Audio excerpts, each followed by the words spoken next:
Close your eyes. What do you picture when you hear this music? Open your eyes. Is it this?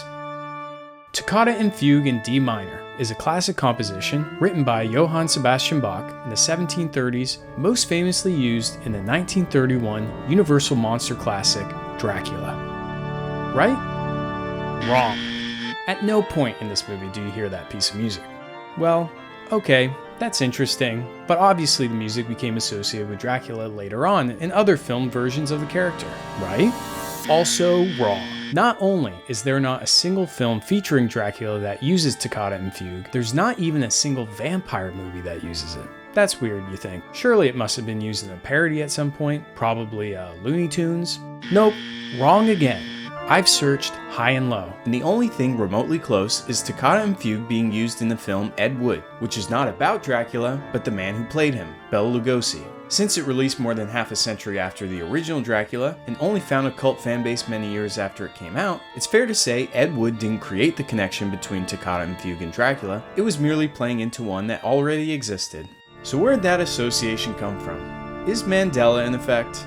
We have ourselves a bona fide vampire cold case here. Theory number 1. The universe is a simulation or something, and we actually grew up in a different plane of existence where the Dracula movie had this music or whatever the hell. Theory 2. I'm either making this all up, and I'm not, look it up yourself, or I missed something. And finally, Theory 3.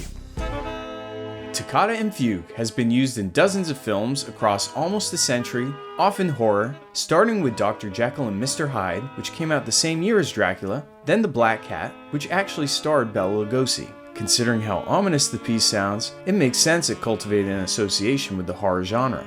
So my theory is, our brains have collectively connected the dots for us. While good films, Dr. Jekyll and Mr. Hyde and The Black Cat haven't become icons of the genre like the classic Universal monsters. And as a Victorian-era sophisticate, Count Dracula is a natural match for this creepy organ music in a way that a Frankenstein monster, mummy, or a Black Lagoon creature wouldn't be. When you hear those notes, you can almost picture him playing them himself.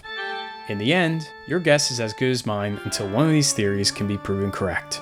In the meantime, if you or a loved one has witnessed a Dracula walking around to Bach's Toccata and Fugue, our phone line is open for tips. Or leave a comment with your theory and follow along for more movie mysteries.